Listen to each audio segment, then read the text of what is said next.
Welcome back, everybody. Since it's the first Two-Wheel Tuesday on the channel, we'll give a little brief explanation on exactly what we're going to do so we're all up to speed. So we're going to talk about bikes, whether they be cruisers or sport bikes, naked, supermoto. It's on two wheels, we're going to talk about it. In addition to that, we're also going to be doing some stuff about four-wheelers, mainly because I'm going to try to be getting a four-wheeler for the summer. I'm going to have to do some research because I've been kind of out of the four-wheeler game for some time now, so I know about some of the older ones that are really good that I would like to have, but I don't really know much about the newer ones, so I'm going to have to do some research. So I figured if I'm having to do the research anyway and looking at different brands and different types of quads, I figured we could share that together.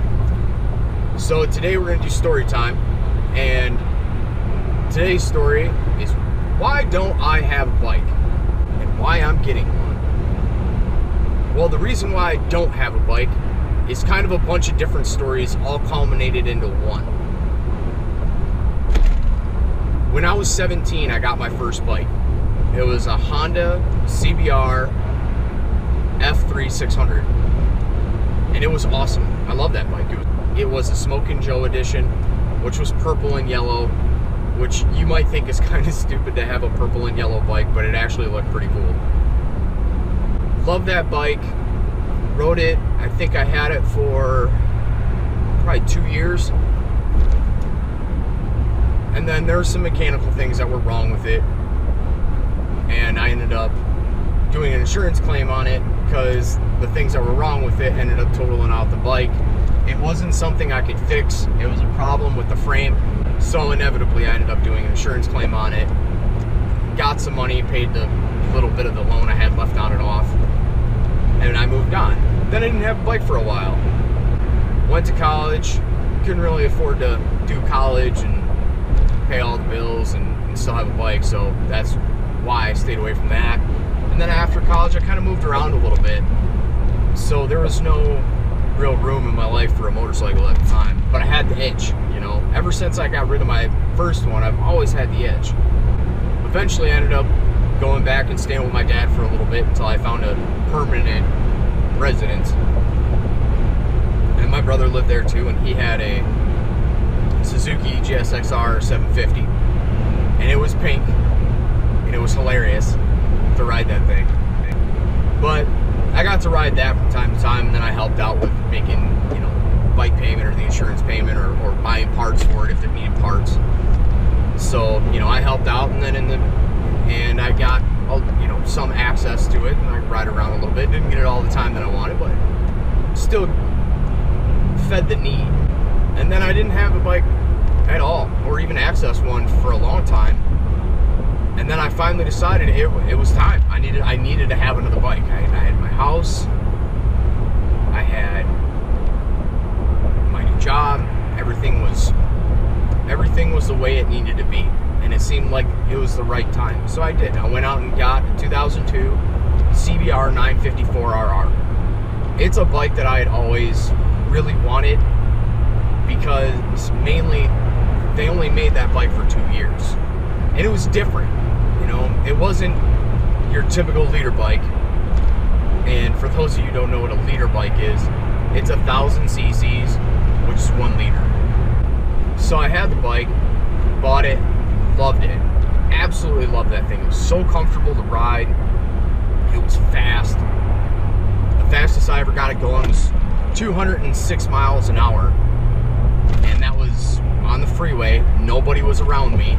Don't worry, everybody's gonna freak out. Oh, you're whipping past cars. Nope, there was not a soul on the freeway. That's the only reason I did it. I was endangering my life and my life only, and trust me, I do a lot of really stupid things, but I don't put anybody else's lives at risk when I do it. So, with that little bit of disclaimer, but the digital readout on my gauge isn't exactly accurate. I believe there's like a 10%, I believe it was like a 10% difference between actual and what's reading. It's 10 or 13%, someone told me, that it could be off. So 207 is more like maybe 187, 190.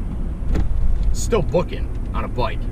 It's moving, but that's as fast as it would go. It wouldn't go any faster, I know, because I tried, because I was holding 206 miles an hour, 207, kept going back and forth. But I was holding that speed for at least a mile, just trying to get it to give me 1 more mile an hour, and it wouldn't do it.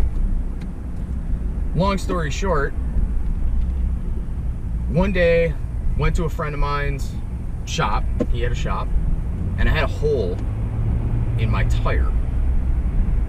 So because I was kind of low on air pressure, tire gets a little bit better grip, a little bit easier to do wheelies because it balances the bike out a little bit better, because the tire sits a little bit more flat. So I was doing a sit down wheelie where I'm not standing up on the bike, I'm just sitting down. Pulled the tire up, and it felt like it went up right, but for some reason it felt like the bike tried to pull itself back down really fast. And I'm still to this day, I don't know what happened exactly, but it felt like the front end tried to slap down. And I didn't want it to do that, because when your front end slaps down, it puts a lot of load on the front forks or the front suspension of the bike, and it's blowing out seals. You don't want to do that. But it tried to come down, and I didn't want it to come down. So I gave it some gas and came back up. And I was in an industrial complex, so I had a big, huge parking lot that I'm doing this in. So the tire comes back up, I hit that pivot point, and I look at my speedo. I'm doing 73 miles an hour in a parking lot. I'm like, oh, that's not good. And so I just let off the throttle a little bit to let the tire come down.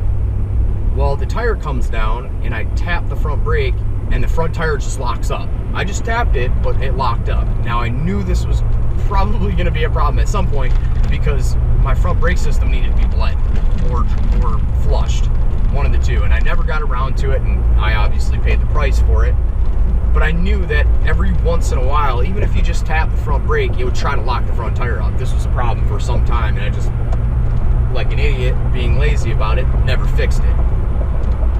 Front tire went to the left, which ended up, throwing the bike down towards the right side, threw me off of it. I went back to feet 5 times, hit my back, landed on my feet, hit my back, landed on my feet, just cartwheeling basically, until I inevitably ended up back on my feet, funny enough. And as I hit my feet, I kind of take a couple of steps as my body's coming to a stop basically. And I watch my bike go across the little street for the industrial complex and hit the curb of the other business across the street and annihilate the front end. Toasted it. Just done. Dunzo. Goodbye. Do not pass go. Do not collect $200. Son of a bitch. So it hit the curb, spun a couple times, and ended up in their parking lot. It was a Saturday, so I'm like, well, thankfully nobody's over there or working, and no one's going to call the cops, because that's the last thing I need right now. I just totaled my bike. I don't need the cops coming. Well, there were 3 people working there. They all came outside as soon as it happened, and I had taken my helmet off, and I kind of threw it into their front lawn. And I had this big smile on my face, because it's kind of like, son of a bitch. Kind of one of those moments. So they looked at me and they're like, man, are you all right? Are you okay? And I'm like, yeah, man, I'm fine. Not really realizing that I'm bleeding from like 7 different spots on my body. But I told them, yeah, for the most part, I'm fine. And they told me I'm just crazy. And I told them, please don't call the cops, which they said they wouldn't. And the one guy mentioned, he's like, I think you've learned your lesson enough that we don't need to call the cops. And I was like, yeah, I think so. And I tried to find the pictures, and I have video of it actually happening. I just don't know where any of it is. But we got the bike loaded up, took it to my buddy's house because it was literally 2 blocks away, and put it in his garage with all the parts and stuff like that. And that's where the bike sat for 2 years. No front end. I went over there and took the front end off, but I think part of it was that was my first real serious accident. At that time, I had laid down a bike 7 times. But what a lot of people like to tell me is like, well, you tend to lay bikes down a lot, and maybe you shouldn't ride anymore. Well, the reason why I laid the bikes down is because I was doing stunts. And anybody that does stunts on a motorcycle will tell you, you're going to go down quite regularly. It's going to happen all the time. That's kind of the point. That's how you learn. Out of the 7 times, well, that was the 8th time. There was one more time after that. So I've been down 9 times. But out of 9 times, only 2 of them had nothing to do with doing stunts, where I was riding normally. So it has nothing to do with my riding ability. I laid them down because I was doing dumb things on motorcycles. At that time, I think that I subconsciously just never wanted to get back on that bike. It was a horrible wreck. I lost all the skin on the back of both of my arms for the most part, and I lost about 1/3 of the skin on my back, and I dredged a hole in my lower back on my right side, just a hole. You know, it was about that big around, and it was probably about that deep. I had a big old rock lodged in there, and my girlfriend at the time, bless her heart, when I got back, I ended up going back to her house, got some peroxide and a pair of needle-nose pliers, and started pulling all the gravel out of my back. That was awesome. And then you had to rub all the gravel out of the crap that I did in my arms. Should have been riding with my gear on, my jacket. But when I don't go out and do like stunt stuff, I don't normally wear my jacket in the middle of summer because it's 90 degrees, the bike's running at 200 degrees in traffic. It's hot, just hot, like miserably hot. And then you sweat in your helmet and that gets disgusting. So I squid out all the time. I almost never ride with my jacket unless I'm doing stunts or it's cold. So my jacket does keep me pretty warm if I want it to. So, and I suggest you always ride with your gear all the time. And if it is same situation where it's the middle of summer and it is hot, get a jacket, a textile jacket or something that will protect you, but that breathes. But you should always ride with gear. Trust me when I tell you, ride with your gear. So that was my fault. Didn't ride with gear, paid the price for it. Lost a lot of skin, man. Road rash sucks. That took forever to heal. I think it was still scabbed up, especially my lower back, like 2 months after it happened. It took forever to heal. I took a lot of skin off. But after 2 years, I decided I want my bike back. Wanted to get back on the horse, man. Got to give it a shot. So I did.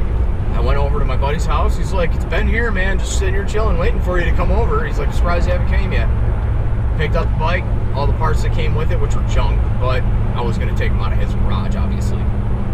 Got it back to the house, ordered the parts I needed to order, got it all put back together the way it was supposed to be for the most part. I didn't put the fairings back on, and I loved it. It looked amazing without the fairings on it, and I just left it that way, and it was awesome. It just looked just evil, so kept it that way. But you know, the rear tire still needed to be fixed from that day. It still had a nail in it, and it was going bald. So I did ride it a little bit because it needed to be ridden. It had been ridden in 2 years. It took a little while to get it to fire, but once it got fired up, no problem. You'd have to work out a couple of small little kinks that I didn't notice that were in the like in the harness and stuff. And I didn't really see at first, you know. But once we got it running, man, ran great. Did an oil, you know, ran it for a little while, probably a good hour or two. Kind of ran it around the block real quick, let it warm all the way up, and then I went and got new oil filter for it, and an oil change on it. Just because, got it all cleaned up, checked the coolant, made sure the coolant was still somewhat clean, full. But yeah, I rode it. You know, it needed a tire, so I tried not to ride it too much, but, you know, sometimes you just get that itch that day and you just, gotta do it. So, it was good for, I think, 3 or 4 months. Everything was awesome. Loved it. Missed having it back, and it was great. Then the water pump on my truck went out, and I had to go to work.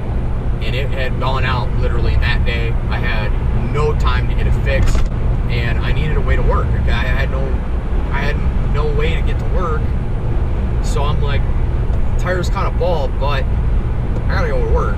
So I took the bike. Well, as as I'm coming down the on-ramp for the freeway, as we kind of crest where it starts to go down, where the slope goes down, I'm looking over the car in front of me, and it looked like someone was at a dead stop at the bottom of the on-ramp. But I thought, because I only caught a glimpse of it, that maybe it was just because I caught a glimpse of it. I soon realized that even though I thought maybe it was just because I just glanced at it that it seemed like he was stopped there, that wasn't really the case. There was actually somebody at a dead stop at the bottom of the on-ramp. The only problem with that is the car in front of me is accelerating, so I'm accelerating. And I don't know why he didn't figure this out sooner, but he ends up slamming on the brakes. Now I have plenty of time between me and him. There's plenty of space. They'd just done construction on the side of that on-ramp, and I think that kind of did a little bit too. But he slams on the brakes. I didn't slam on the brakes, but I got on it pretty hard. Well, my back tire locked up. And I think part of that also has to do with the fact that that tire was bald.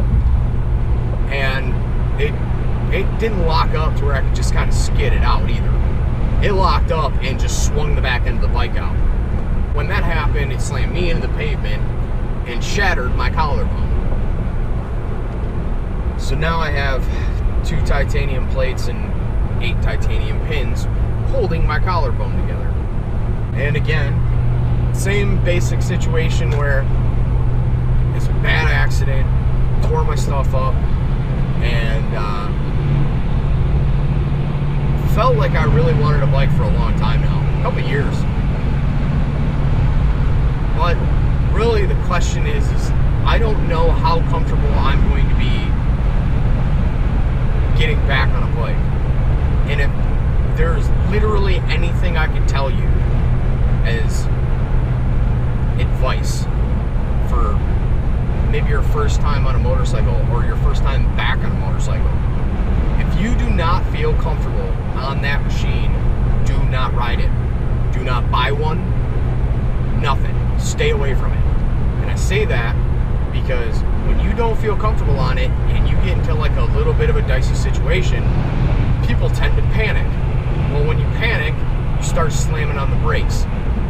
Well, if you slam on the front brakes too hard, you're either gonna low side it, slam it into it's gonna do what it did to me and slam me into the ground.